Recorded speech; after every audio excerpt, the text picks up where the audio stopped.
Hello and welcome to the Aquarius Podcast. I'm your host, Randy Reed. This episode of the podcast is sponsored by Aquarium Co-Op.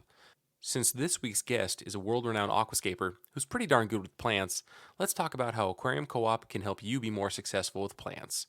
First is the free way Aquarium Co-Op can help you. Go to the blog section of aquariumcoop.com and select the Planted Tanks category. Once you do this, you'll be presented with numerous articles chock full of information to teach you all about planted tanks. The second way Aquarium Co-op can help you is with a vast selection of healthy plants that ship out to you fast. Aquarium Co-op plants are housed in a state-of-the-art plant system that provides the appropriate amount of light and nutrients.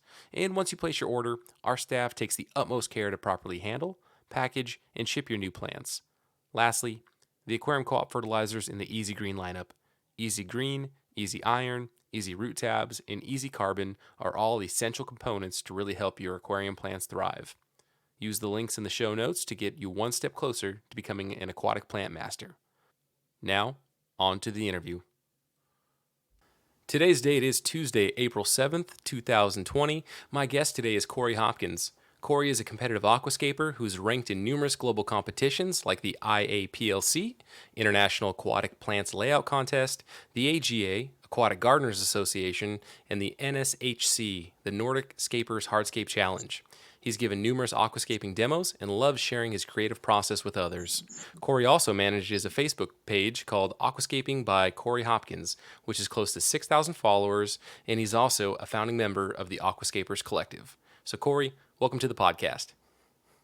Hey, thank you so much for having me, man. No, absolutely. And I would say, Cory, that first off, I'd like to apologize to you in front of all my guests, my audience, that I've had to reschedule on you a couple times. And just so far, not that other guests haven't been very accommodating and very nice, but I feel like you have been the nicest.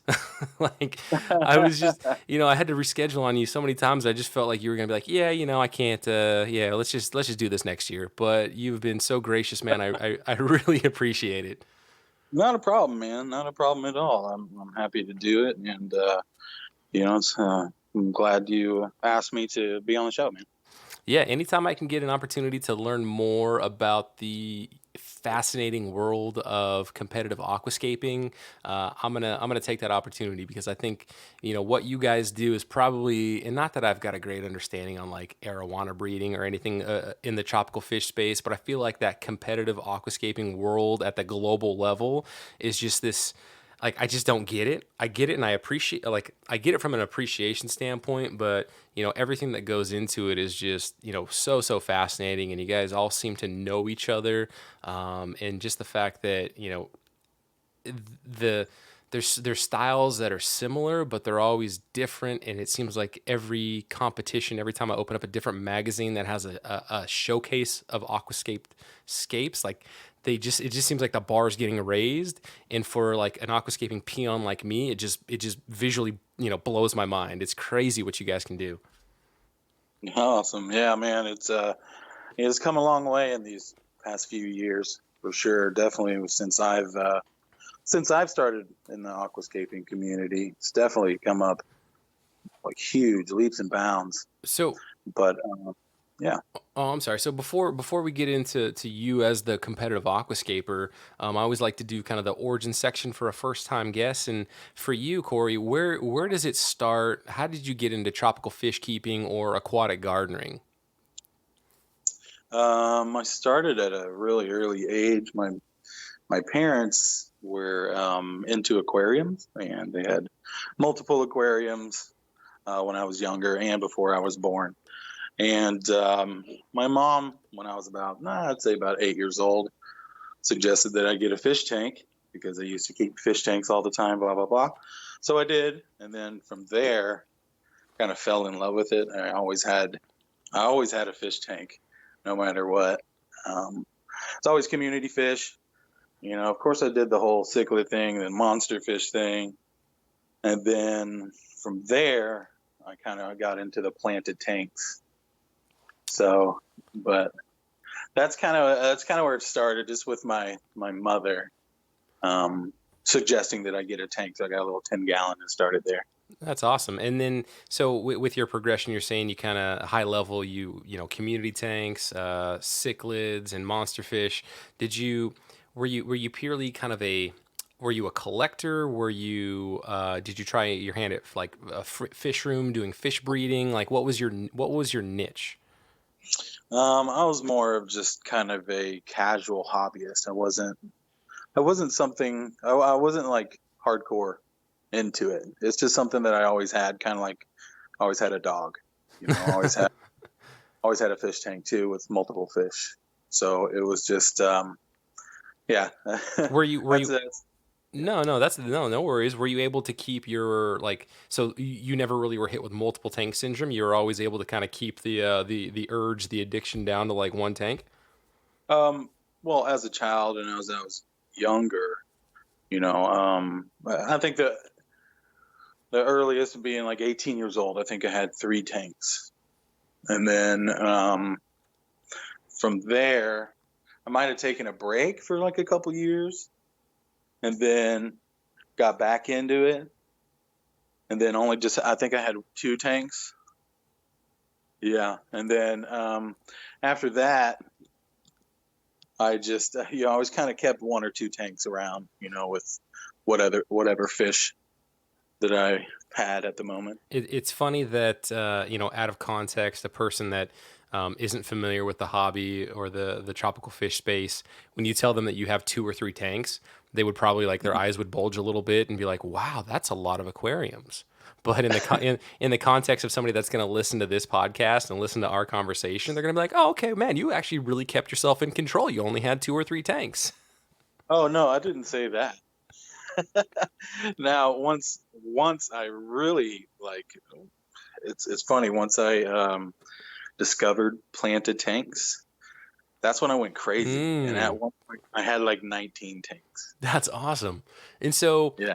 okay, so for me, as somebody that has found their niche or enjoyment in breeding or the attempted breeding in many cases, so a fish room that's is very utilitarian and dedicated to species propagation, right? Raising fry, raising brine shrimp, growing things out until they're at a point where they can be passed on to a store or somebody else. So I know what that looks like for me as a fish breeder. What does multiple tanks look like for somebody that's into plants?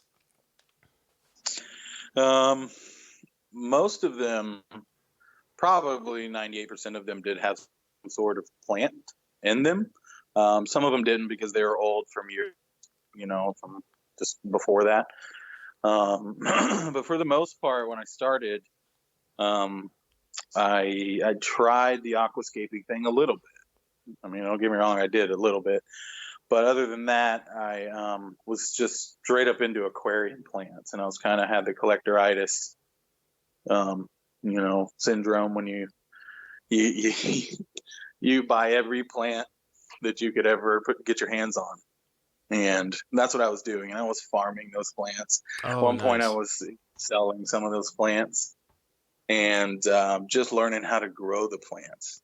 And I think that actually that actually benefited me, in the future for the future because, learning how to grow the plants before you learn how to do the artistic part it's a huge thing. It's like a foundation that you Mm-hmm. need to have, really stepping into aquascaping.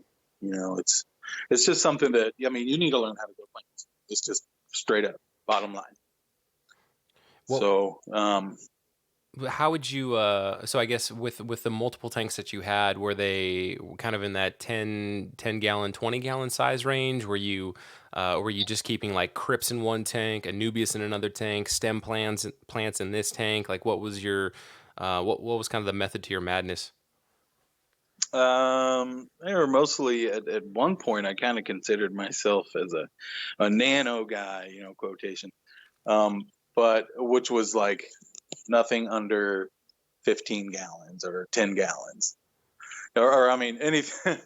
No, anything under 10 gallons. Mm-hmm. Right. So I think at that time my largest tank with plants in it was like a 20 long. I didn't consider that a nano, but I think that was my you know largest tank at that time. And then would you mix species, and were you still trying to have something aesthetically pleasing, or did it turn into factory mode for you, where it was just each kind of genus of plant got its own tank, and then it was just purely about propagation and growing and selling from there?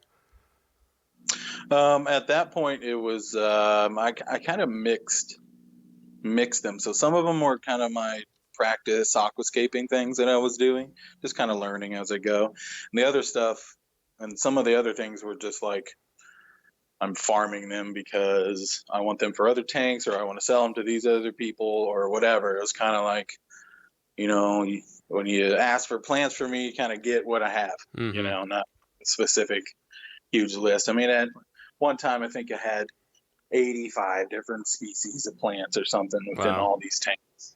And it was kind of, mixed up, and some of them, like I said, were aquascapes, but for the most part at that time, there were a lot of different things. I had some shrimp tanks, I had some nano fish tanks, and then I had some stuff that I was trying out, this high tech stuff on, with CO2 and everything Mm-hmm. like that.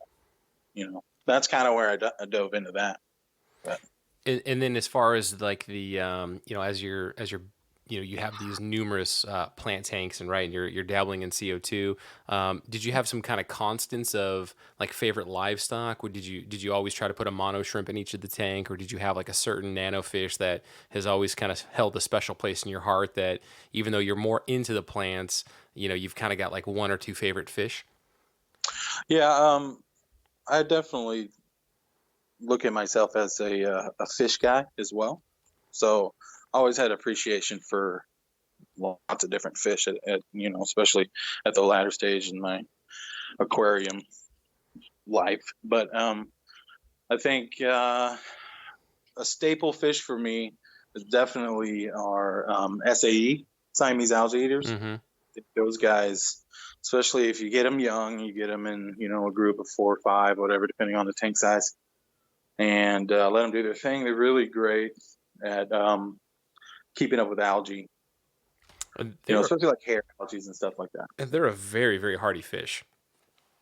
Yeah. Oh, yeah, they are. It's Definitely. it's really hard to, I've talked with a couple aquascapers on here, and talking to aquascapers in person, it's like I automatically just want to label you guys as like not really being that much into fish. But to hear you say that you do consider yourself to be a fish guy, Mhm. I guess that's just one of the stigmas of being a competitive aquascaper, is that people like Oh, myself would just automatically assume that you're just in it for the plants, and the fish are just kind of a thing that maybe you have to sprinkle in for points, like judging points.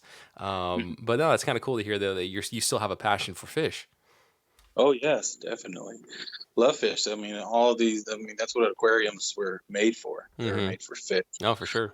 Um, So, I mean, yeah, I mean, I have tons of fish right now at home. I think I have 3 tanks up, 4 tanks, and I have a bunch of cool fish, and just they're not all aquascapes, and it is, I love fish, man. It's just, they're so cool, and when I can learn more and more about certain fish or different species, it's just brightens my day, man.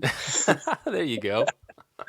Dude, I do this thing where I do Google Scholar. So I like to Google Scholar the genus name for a fish. So I'll butcher the name, but was it symphosodon for discus, or do Corydoras, or just see what articles pop up.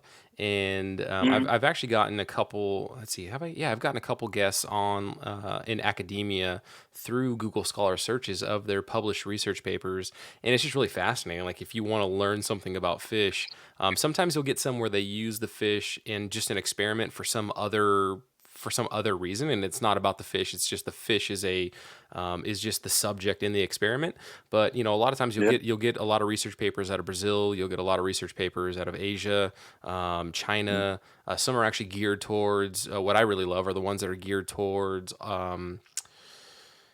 It's not aqua. Is it aquaponics? What's the word I'm looking for here? I'm drawing a blank, but basically just the cultivation of the fish and the propagation. Breeding, like farm scale breeding, and they do these really cool, well, I think they're cool, but they do full on studies on what are what is best for raising baby discus, and they'll actually let baby discus go and graze on a parent, or they'll have baby discus and they'll do baby brine shrimp feeding, and they basically do all these different experiments, and then you have an output, a result at the end, and they come to a conclusion. But that's something that I really like to do to super nerd Oh, out and learn more about fish. that's awesome. I think I need to go on there now and go nerd out myself Yeah, I think it's because that sounds really cool. I uh, want to check that out. Yeah, it's scholar.google. I think it's scholar.google, not google.scholar. Yeah, and you just type in the genus, man, and you'll get stuff from like the 50s. You get research papers like crazy. And then I just did this thing where I set up a couple of alerts. So in theory, anytime there's a new paper that's published, I'll get an email alert, and then I can, I'll see what the paper is that was published, and to figure out whether or not I want to read it. Sometimes though, some of the research houses, or the places where they store these the papers and make them available, they're like pay to play kind of thing, where you actually have to sign up and pay for their service, which ends up being, for these research papers, it's like $1,000 a year subscription. So it's purely for like academics and scientists and whatnot. But most of them, you can get the free PDF on Google Scholar. But the ones where they have a really cool abstract or a really cool title to their paper, the ones that you can't get the free PDF, makes me really sad. So I will warn you on that. That happens every once in a Okay. while.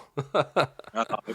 All right. Well, still, that's still that's a pretty awesome resource. Yeah, dude, I can't recommend it enough, man. It's good stuff, and it's not, it's not regurgitated or secondhand like YouTube information, where people are just like making the same content over and over again. Like these are actual people in academia doing scientific research, or they're out in the field, or they're doing these lab experiments, and it's going straight to the source. So It's fantastic. yeah. Man. That is awesome. All right, so I digress, sir. Back to aquascaping. How would you say then your aquascaping style has evolved? Did it just start with like you get some substrate, you start just plopping plants in there, or did you kind of have some like Takashi Amano guidance? Like what was your journey in your artistic style? So, I don't know, throughout my years, I've always kind of been creative, artistically, whatever media I happen to do, like drawing. I'm not a great I'm not a great sketch artist or anything like that, but, I kind of like to mess around sometimes. But, so from, so from there, actually, where it started was, me being a bass fisherman. I love to fish. I'm Nice. crazy about fishing. And what I did was, like, this was before I even started with Planet Tanks. This is what got me into Planet Tanks. Period. Was just doing a Google search on like what aquatic plants the bass like to hang around. What are the names of them? So I kind of Googled exactly that, not knowing exactly what to put. So I did that, and I saw some videos of, like, I think it was it was the Green Machine, James Finley, Mm-hmm. all those videos, and I watched all those. I binged out on them, looking at them, just like, my mouth has already hit the floor because I'd never seen anything like that in my life, and it had to do with something that I love, which was aquariums. It was something a little different, and I was like, "This is incredible! I have to." So from there, it was the James Finley, the Green Machine stuff, and then, of course, the entire time I'm looking at Takashi Amano stuff as well. Mr. Amano, I think, has influenced the entire world of aquascaping. Just that one man, and it's just an incredible thing that he, revolutionized. Mm-hmm. So, Yeah, I'm already thinking of. I'm sorry, as you said it, like the title for your episode should be "From Bass Fishing to Aquascaping" or something like that. yeah, for sure, man.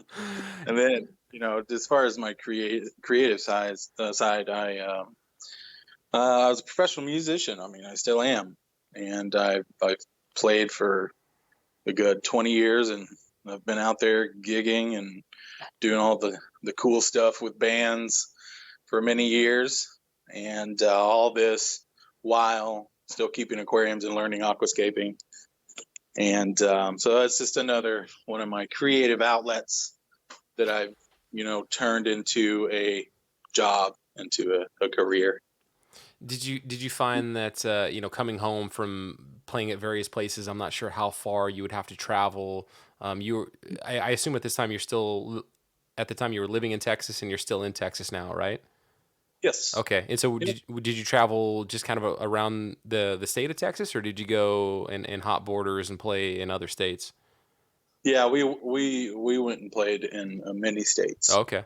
And so coming home to your Planet Aquariums, was it peaceful? Was it relaxing? Or was it like, oh man, like I got to get on this algae, or I got to get on this trimming? Like was it an escape from being on the road and relaxing, or kind of the opposite, I guess, of playing catch up on maintenance?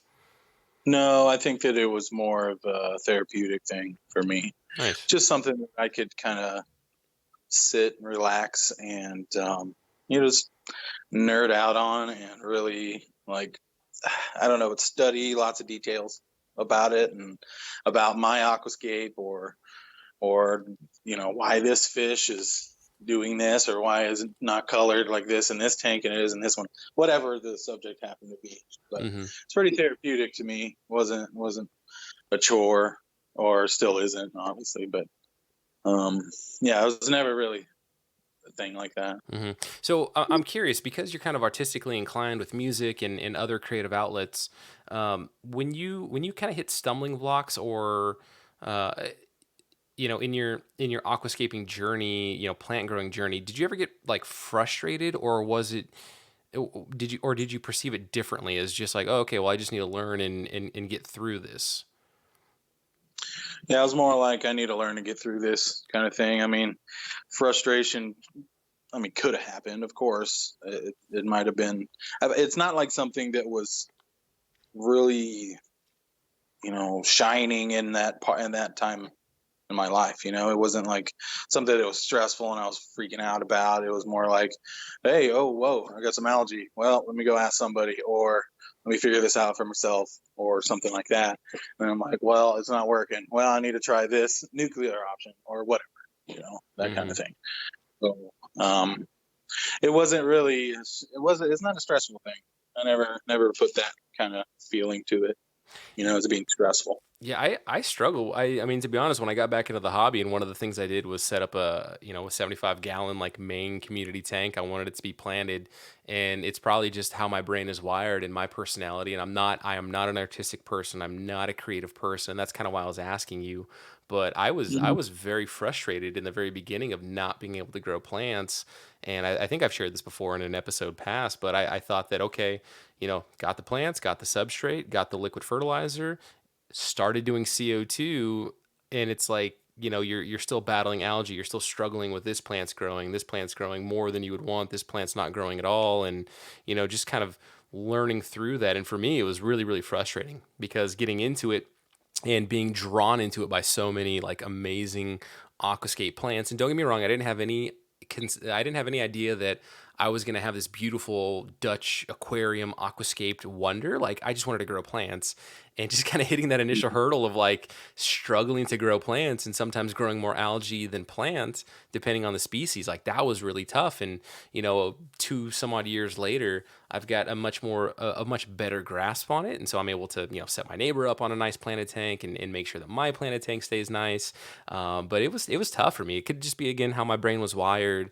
But that's what I was curious, though. I wonder if it just kind of the artistic nature, like you just solve things differently, or you look at challenges in a different way than somebody that's so and task oriented like myself might. Yeah, I mean, just myself. I'm a pretty laid back person. People are like, I well, mean, Randy's just too damn high strung is probably the problem. maybe so. Maybe that's what it is. I'm pretty laid back when it comes to my frustrations like that.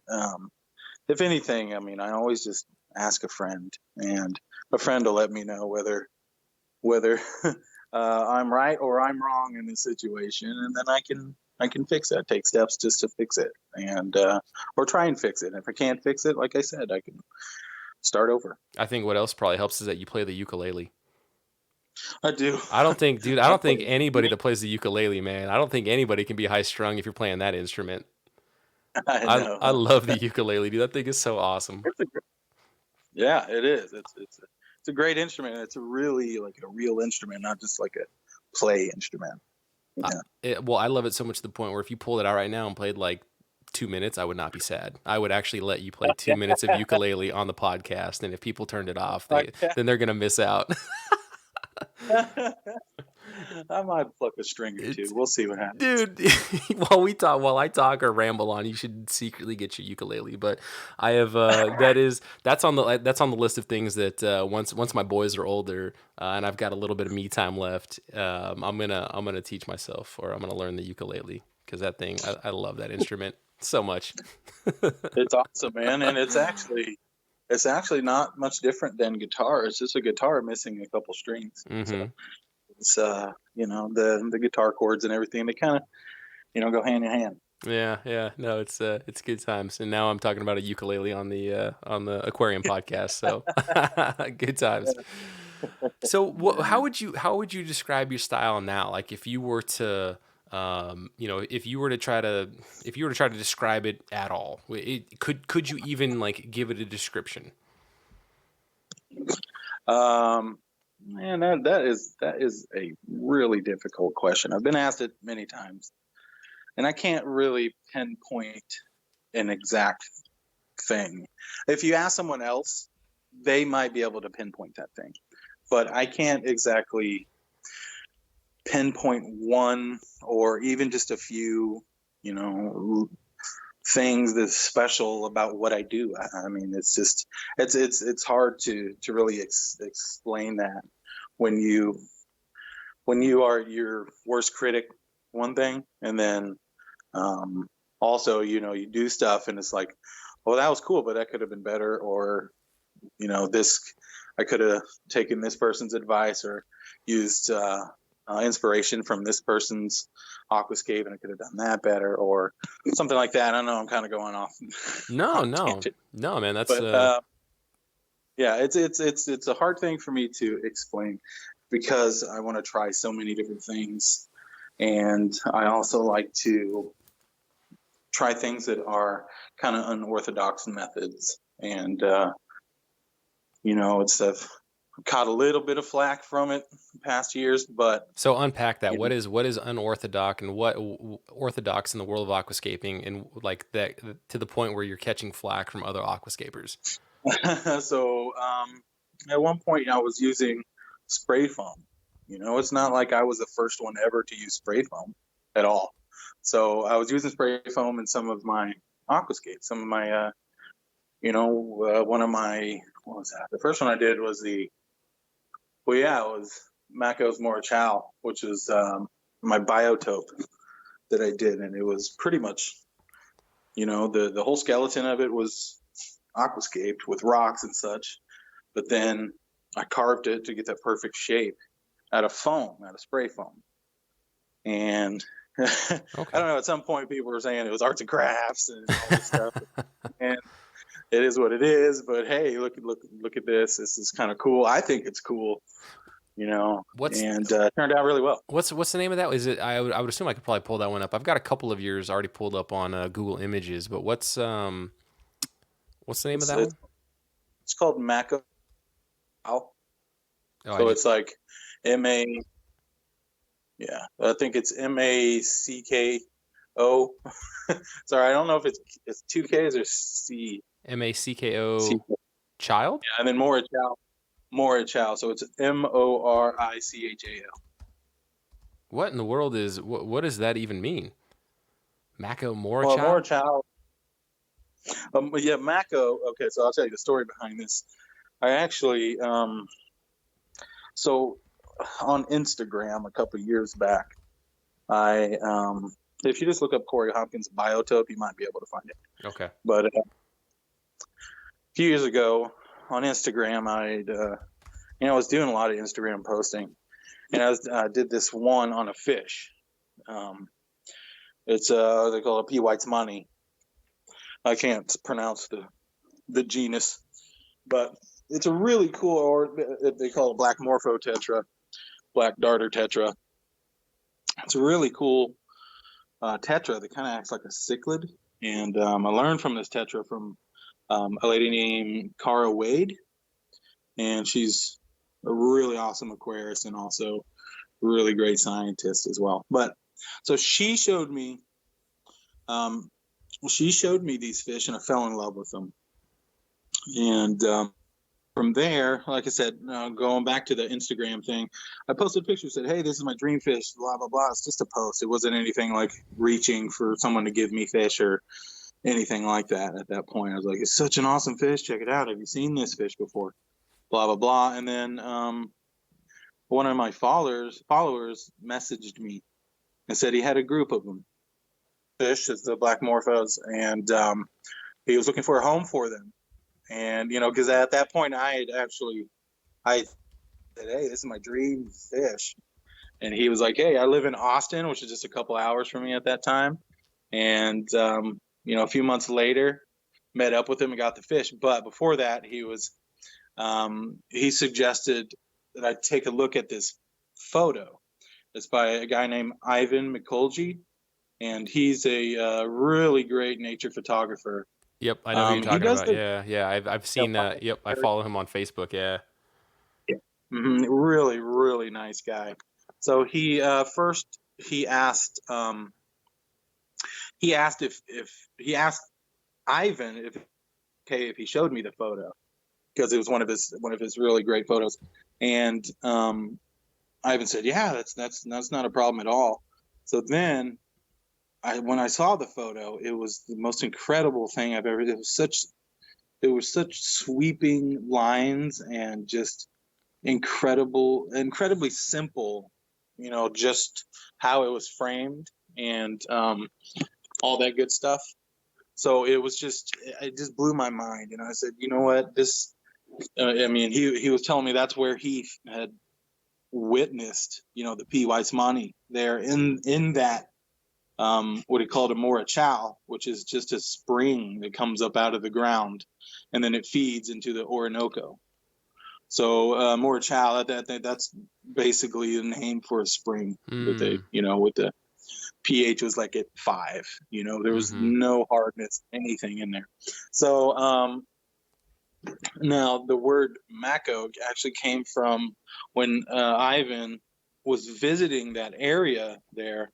There was the tribe leader. His name was Mako, and that was where they lived next to. They lived next to that Morichal, and then that's where I decided to name it Mako's Morichal.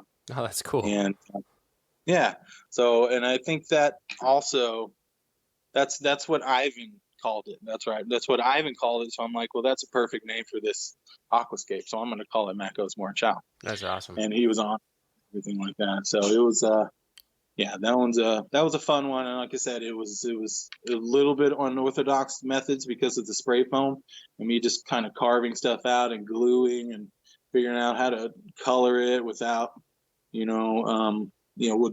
with it being aquarium safe, because the foam was like this white. So I figured all that stuff out, just, trial and error. And, like I said, I caught a little flack just because of the foam and stuff. And people are like, "What? I'm not sure about this." Like arts and crafts. I don't know. That kind of is. That's interesting. That's interesting. Yeah. So, but I mean, inherently, like the rocks that you guys use, I'm sure you're breaking those up and chiseling them to try to get them to a more aesthetically pleasing shape, and super glue is being used, right, in various tying methods. Yeah, exactly. Which are relatively not crazy new, but like the whole super glue thing is relatively new, as opposed to just tying it on with some thread or whatever. So. Yeah, and then this black darter tetra. Yeah, I've definitely never seen these available on like a wholesaler's list. It's a black morpho tetra. I'm gonna take a stab at the genus Paciliocherax Weitzmani. Yeah, Weissmani. Yeah, Weitzmani, Paciliocherax Weitzmani. And it looks like, to me, if you took Yeah, you took that tetra body and then you kind of morphed it with a Pseudomoga illuminatus, so a red neon rainbow for that high finnage, that high dorsal and the high and the long pelvic fins. Oh, That's a really really cool fish. it was an amazing fish, and it went perfect in that tank. And it was, and another thing with it, it was a blackwater type. Well, it wasn't really a blackwater, but it was that style. It was a botanical style aquascape that people never did any kind of like perspective work in that kind of stuff. It was always just like a straight ahead 1-to-1 scale kind of. This is a scene, and there's a scene right here. We're cutting out a little piece of a river, and that's what it looks like. That kind of stuff, as opposed to what looks like a river that goes on for miles, kind of thing. Right. Where you guys, you're able to use depth and proportions and make it look like, like it's a trail and it's actually getting, it goes over this hill into the distance. That's what you're talking about, right? Like something to Exactly. that nature. Yeah, that is such an amazing thing that you guys can do. And looking at some of your aquascapes, it's incredible that you can do that. And I instantly conjure up like my mind always wants to go to Lord of the Rings or some like high fantasy Oh, journey or some quest. of course. Yeah, a lot of that stuff is dramatic like that. So it's literally made to look like that. So Mm-hmm. um so I mean, a lot of stuff that I get influenced by is like fantasy art, or they call it concept art. I kind of look to those artists for ideas in aquascaping, because if you look up, if you Google right now, forest concept art, and go to the image search, you will find countless things that would fit into an aquascape that would just blow your mind. Like, hey, what if I was to do that in an aquascape? That would be incredible, because there's these, a lot of people are finding inspiration from other aquascapers, which is perfectly fine. They're finding inspiration from, nature photography, all this stuff, which is fantastic. It's really great. But I just always wanted to find inspiration elsewhere. So concept art is a big thing that I find inspiration. But also, if I'm trying to just go with more of a traditional style, I'll find inspiration in stuff like calligraphy, Hmm. and like sword fighting, fencing. If you look at the lines, if you look up, or any type of dancing really, but if you look up calligraphy right now and on Google, and you look at some of the lines and how these things flow, you kind of line some of that stuff up with wood pieces, the perfect pieces of wood, or this rock or something that you found, and you could really get some great compositions out of stuff like that, because you're really thinking outside of the box, as opposed to um, finding inspiration from common things. Wow, I love You that, know, dude. I love that you're finding inspiration from calligraphy and like the tango dance salsa feet patterned movement. I assume that's kind of the direction that you're going with it, because like my more like brain, a body. well, like I'm with you. Like, I'm with you right up to. I'm with you with fantasy art, looking that stuff up on Google, seeing these concept images, and I'm like, "Yep, Corey, I'm in the same car as you." And right now, you're talking about calligraphy. I take yeah, your, I believe you. I take your word for it. But it's like, man, you left me at the bus station. Like you just took off because I'm still here, and I'm holding on to concept art, but my brain is yeah. hurting. My brain's hurting that your brain can look at calligraphy and like lay out hardscape. That's awesome. That's so crazy and awesome, man. Thank you, man. I appreciate that. Yeah, it's kind of out there just because of I don't know. It's just kind of things that I think about sometimes when I discover certain things in other people's aquascapes. I'm like, holy crap! Like, that looks like, it's just like finding shapes in the clouds. You know what I'm saying? Hmm. Is there Find shapes in the clouds. I feel like the answer is going to be no, but is there like a ceiling to aquascaping styles? Is there a ceiling to what you can do to arrange wood, rock, foam, depending on who you're talking to, plants in a Mhm. box with water? like are we approaching that? Like, and is the curve gonna flatten, or do you think it's just the human artistic potential is just gonna continue and continue to push forward? Oh yeah, it's just going to evolve and evolve just as it already has.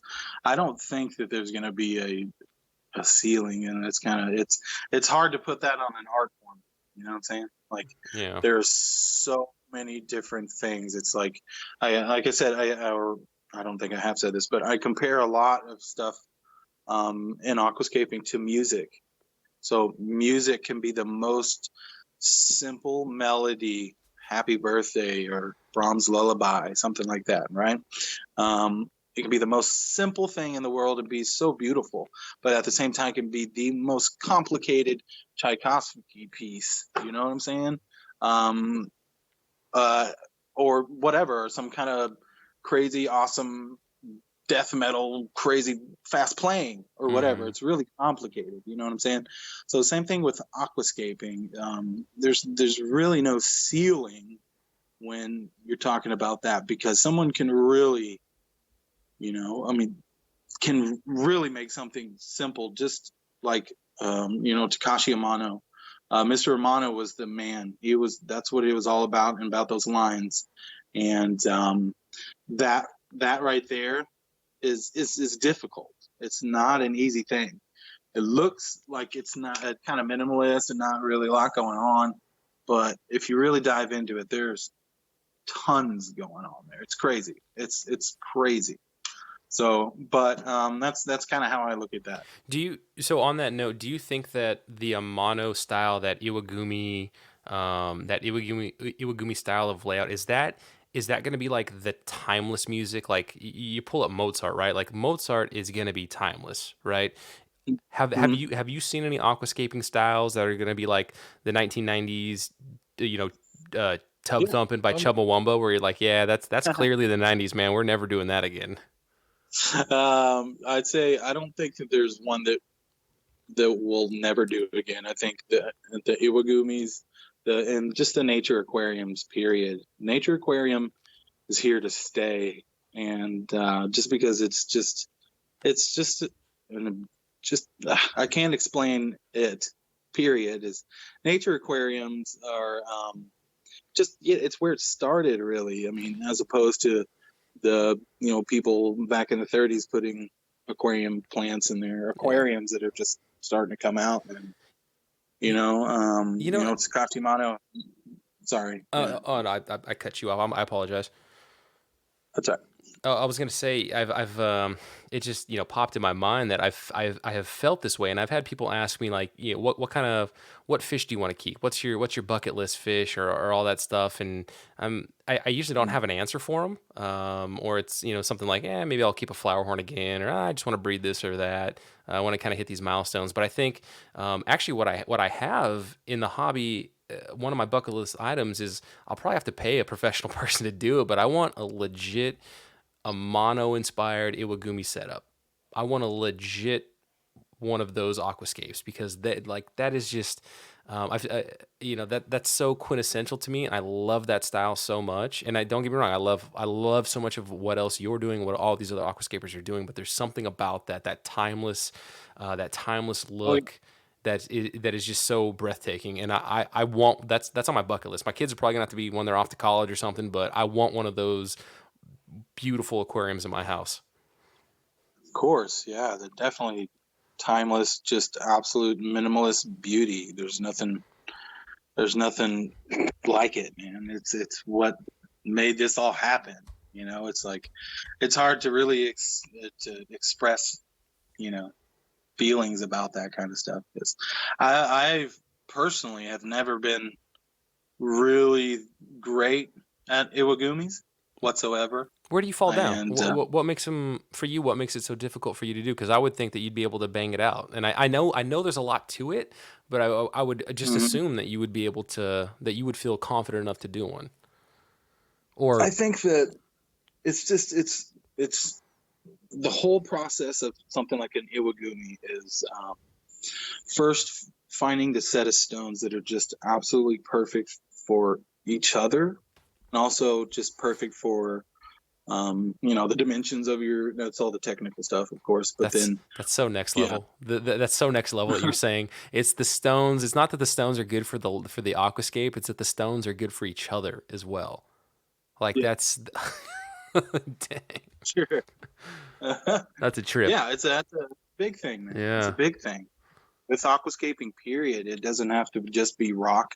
It could be wood as well. I mean, those wood pieces need to be right for each other as well. They need to get along. It's all, we're fighting this tension and flow, and it's best to not fight that by really taking a lot of time picking your hardscape. So I think that with a classic style like an Iwagumi, the most difficult part for me would be picking the stones themselves, because that would take a long time. It would. Normally it does, unless you have, you know, like the average person. Yeah, me working for Aquarium Design Group, I've got all of this hardscape materials at the tip of my finger, but not everybody has that. So before all that, it's just, I'm just a hobbyist. I'm out here doing this stuff.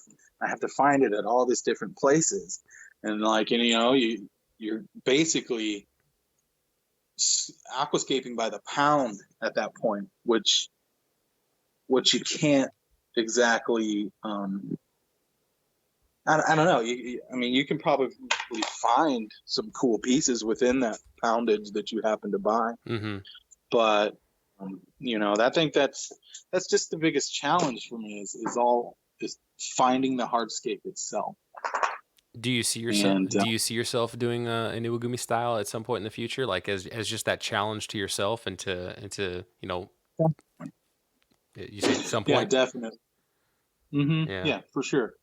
I think that if I come across a set of rocks that just speak to me as well as speaking to each other, it sounds a lot of hokey. It sounds hokey, but it's legit. It's hard to explain, but then I would definitely go for it for I sure. I mean, maybe the Western our Western brains are wired to we don't exactly think that way, but if if you've looked at his books, if you've watched some of the YouTube videos of how Amano or some of the people that work in that worked under him, how serious they are, and just understanding like Eastern Japanese, Chinese, Korean culture and flow and energy and all that stuff, like it makes perfect sense. Like the fact that you vocalized it and the light bulb clicked in my head, like, oh, of course the rocks have to be good for each other as well as the aquascape as a whole, like of course, like, it's Yeah, what was that Netflix show, Marie Kondo, right? Like just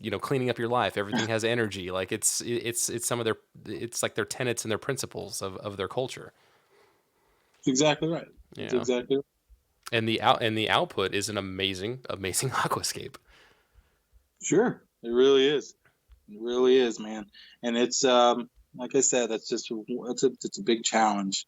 Especially when you don't really have everything at the tips of your fingers, like a lot of the Eastern world has. They have, you know, mounds the size of a Oh two-story house, yes. nothing Yeah. but drip. They have Yeah. three of those. Yeah. It's like, that's amazing. I wish we had that here, which we do. We can import it all. Of course, we've got a lot of stuff here, but they have 10 times as much. You know what I'm Mm-hmm. saying? So it's just kind of, when you're trying to get this stuff done, you're trying to revolutionize. It's not like that I just eagerly try to revolutionize everything. No, this one has to be missionary. This one does too. This one does. But when you're trying to do that, you kind of gotta figure it out. You know what I'm saying? When you don't have those kinds of things at your fingertips. Mm-hmm. So Yeah, no, I mean the resources, the resources of the time, and for me the lacking the patience. But yeah, no, that's good stuff, patience man. is a Yeah. Let's talk yeah. Thanks. let's talk almost home. So your 2017 Aquascape, where does almost home come from? What Mhm. is that? What was the inspiration? Where did the name come from?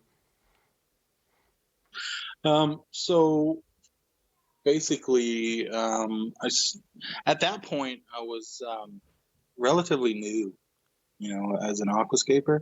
And I fell in love with the Brazilian style of aquascaping, which is kind of an expression of a scene as opposed to a diorama. You kind of hear diorama thrown around quite a bit.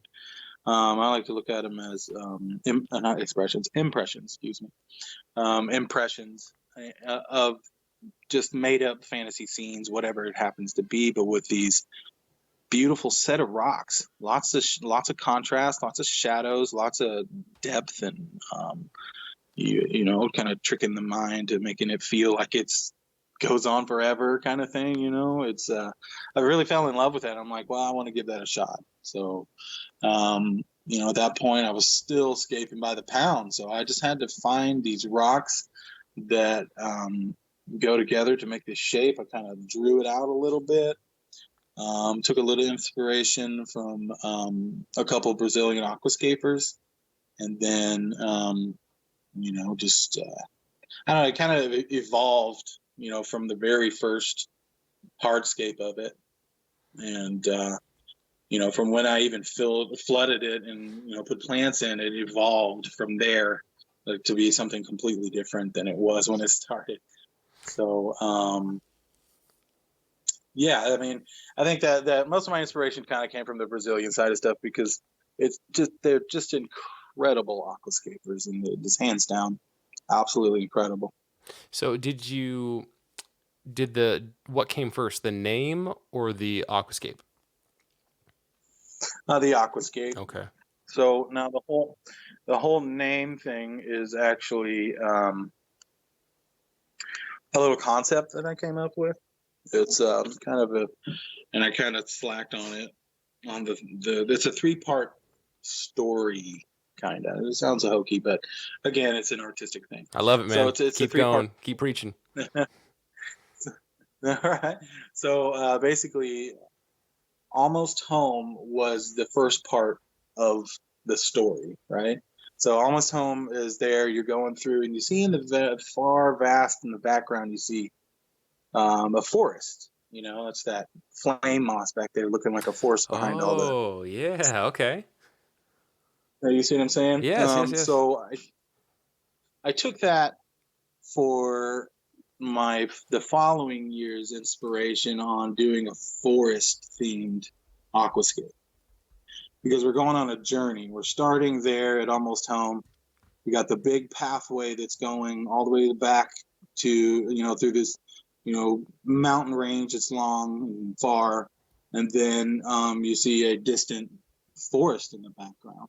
So that's and then the second part was my 2018 Ryosha. Okay. Looks like Ryosha. It's Ryosha. It's not a big deal.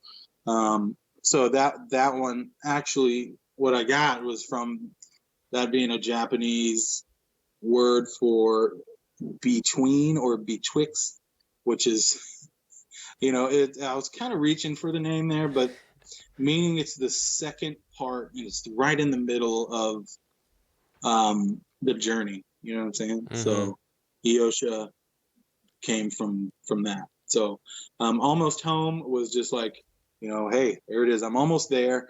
And the third one was to be my highest ranked, and that one was going to be called Home. And I was hoping it would, of course, be my highest ranked, but it's more meaningful. It's more like an artistic, what am I trying to say? I can't think of the word. Have you made Home? You did make Home? I'm working on it. Oh, you're working on it. Okay, I was right. going to say, I just Googled it real quick and I didn't see anything pop up. No, I haven't done that one yet. Okay. So, I kind of took a little hit in the past couple of years just because of life. Life happens, man. Yeah. But so that was kind of just this 3-part, story. It was Almost Home, and then I'm right there for Ryosha, or it looks like Ryosha, and that's the forest. Mm-hmm. If you look at that aquascape, Ryosha, and you see from the left, you have it pulled up right now? Yep. Oh yeah. If you look from the left, you see that mountain range that comes down and starts into the path into the front of everything. Mm-hmm. You know, it's like from the left, and that is where Almost Home ends, and then that's the whole path. Okay. It goes through the forest now. And you kind of hang a left. You kind of hang a left through the forest path. Wow, man. Right. Mm-hmm. That's awesome, dude. That's so cool. So, obviously, I had these pulled up. I had looked at them before you and I even jumped on the call, and I knew I wanted to ask you questions about them. But then hearing that this is a 3-parter, that's so awesome, man. And so in the beginning, you had the concept that you were going to do a 3-parter while you were doing Almost Home in 2017. Did you already have an idea of what Ryosha was going to look like in 2018, or just like a very, very rough idea? No, I had a really rough idea. Okay. But that idea didn't come until after Almost Home. Because I didn't know what I was going to do for the second one just yet. Until that forest in the back. And I'm like, holy crap. There it is. That's what I need to do. I need to do a forest scape. Yeah, and so this. I'm sorry. So what I was going to say is that so for these aquascapes, as well as your the foam BioTope that we talked about with those awesome tetras, I'll get links from you. I'll get like the best image links, and I'll have those in the show notes. So people, if you're working on your computer, you can pull these up and kind of now it's a little bit too late for people to know. Maybe I'll put a disclaimer in the beginning that people should click on the links to have them up as we discuss them. But I'll make sure people have links to them so they can go and actually see what we're talking about. Maybe while they listen, or maybe after the fact. But it's a little challenging when we talk about aquascapes, but at the same time, like, it's doable. We can do it. But yeah, I mean, this thing is so awesome. And then did you want like kind of that creepy, darker, scary forest feel to it? Yes. Okay. I was gonna say because you kind of you accomplished it. Like, I wouldn't want to walk through this forest. Yeah. I actually, if you look at it, I played with the light a lot. Some people were like, "Oh, it needed to be brighter here," or whatever, blah blah blah. It's like, okay, well, I kind of did it how I wanted to do it. So now when you look at it, there's a couple of iterations of it, but which one are you looking at? I'm looking at the AGA's page. They've got the main, it looks like, I would assume, the completed aquascape, and then there's one image of just the hardscape and one of your concept design. Yeah, that's the concept. Let's see here. Let's see.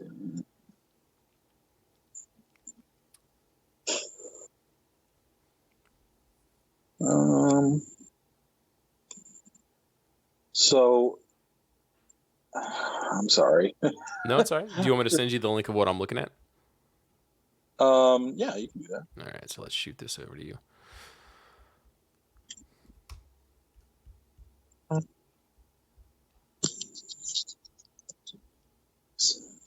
This is the benefit of a free podcast for everybody. You get to hang out while Cory and I get on the same page. And in the meantime, while Cory pulls it up, the fish and animals in this: 30 green neon tetras, 5 ruby tetras, 20 brachiodanio over 50 neocaridina species, and one apistogramma agassiz. That's an interesting inclusion in there. Yeah, I kind of just threw him in at the end.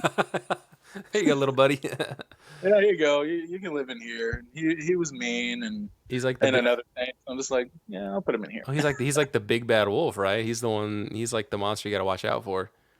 Yep, that's true. That's true. So he went in there, and he ended up living in there. So yeah, it was. It had a lot of fish and a lot of shrimp in there that just went crazy, man.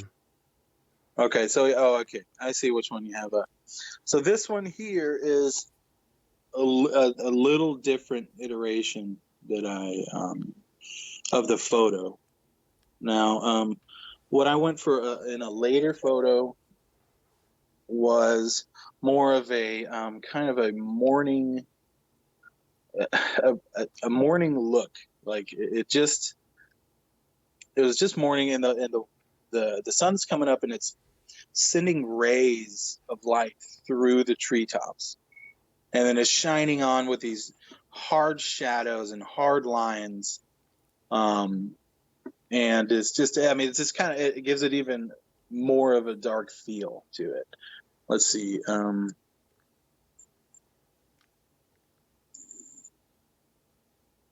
come on. Yeah, and your ability to play with perspective and to, kind of starting in the center of the aquascape, but move it down and to the right and make this tunnel so you've got the hardscape branches, giving this appearance with mosses or whatever it is kind of going over it like this real, constricted, darkish kind of tunnel that you're going to have to, a forest path that you're going to have to walk down is just, it's amazing how you can do that stuff. Sure, How you that was actually kind of a newer thing when I was like, kind of researching this, aquascape. I was really trying to find a lot of inspiration for it and everything. And I did find it um, in some concept art. So the concept art really helped me with a lot of these aquascapes, especially from there. I mean, from there it really started. Um, yeah, sorry, I'm getting distracted here. No worries. I'll have to send you the photo, I guess.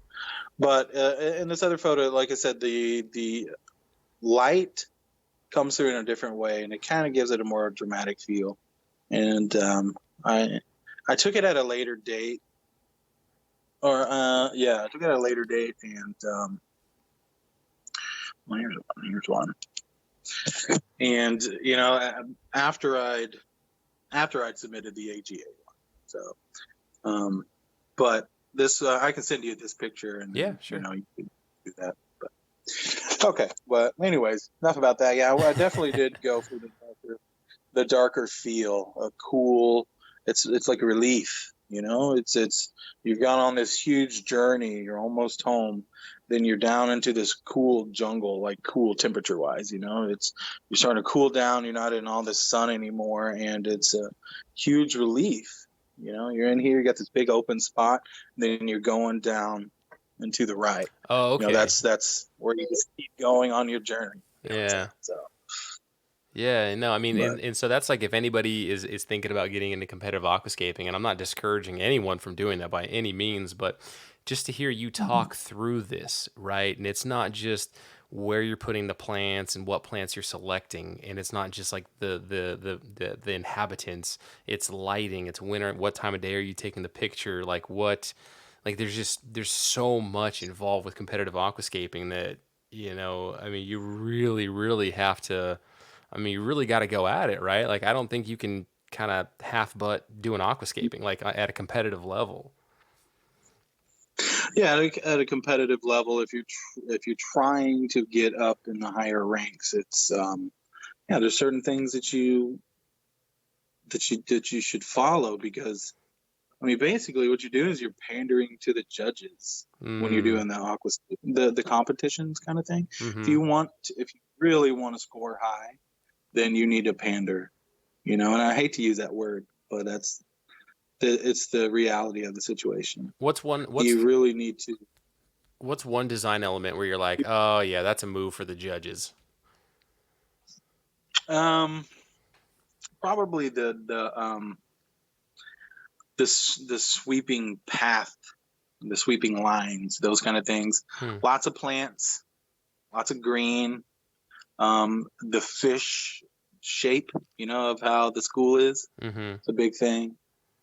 The contrast and shadow and light. It's just like depth if you have it. That's another thing too. It's just kind of creating. I mean, there's lots of different little nuances and stuff, but just kind of creating a piece in a box. I mean, right? It's literally a box, and that you're trying to make this scene look like it goes on forever in any direction. So Hmm. I think that's some of the things. Interesting. Wood and rock. That Huh. kind of stuff. Staple plants, bucephalandras, microsorums, and bulbitis, things like that, leafy plants, and a Mm-hmm. bunch of different textures. And And so I think, and this was so your 2017, 2018 Almost Home, Ryushi, they were both in the same aquarium. So you had to tear down Almost Home to put in Ryushi, or are these actual different aquariums? they're different aquariums. Okay. Yeah, the Almost Home was done in basically a 30 breeder, Oh, 33 breeder. It was a rimless okay. that I got it from like Glass Cages or something like that. They call it their 40. I forgot what they call it, shallow or something like that. Definitely isn't 40 gallons. But yeah, so that's what I did at Almost Home in. It was really shallow. It's super shallow. It was like 12 inches. But it was 18 inches wide and it was 36 inches. So it was 3 foot by 18 by 1 foot. And it really helped a lot with getting that depth in Almost Home. But Ryosha, that one's in just a 120 centimeter. Hmm. We call it just a rimless 75 or whatever. Are these tanks still up, or did you tear them down? Yeah, I'd since moved since then. Okay. So yeah, definitely they are down right now. Still have the tanks though, of course. How heartbreaking is that to take one of these aquascapes down? From messing with it forever, you know what it's for. You know what you're going into, right? You know that you're just going to break it down and then do something that might be better, might be worse. Who knows? But I think you always got to keep that in mind. And it's a beautiful thing, but it's also preserved right here forever Hmm. in a photo. And it's like, yeah, you miss it. You don't miss the maintenance on it, so you're gonna, That's a that kind of. Yeah, that's a cool way. That's a cool way to look at it. That it's it serves its purpose. I'm sure you'll always remember the journey to make it, but it is preserved. It did its job, and you've got the photos, you've got the photographic evidence, and to remember it by. Yeah, exactly. Mm.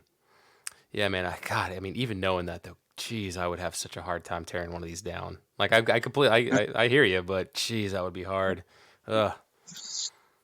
Yeah, it's just I just got to kind of get it in your brain there. Like, okay, well, this is gonna be up for maybe 6 months or maybe less.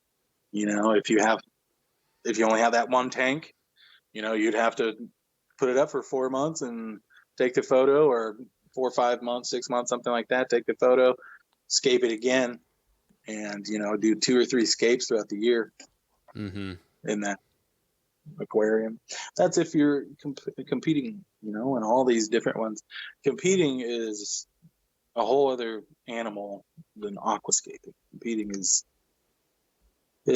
I love the concept of competing. Don't get me wrong, I do, and of course I like to win and I like to get high scores or whatever. I mean, who doesn't? But um, it's not what really defines what I do or what aquascaping is at this point. You know what I'm saying? Doesn't it's taking it to that higher level, which is fantastic with what everything needs to do. But I wouldn't look at all the competitive stuff and just completely get discouraged. Be like, I could never do anything like that. I Mm-hmm. mean, neither could they, until they tried. Yeah, yeah. No, that's a great way to look at it, man.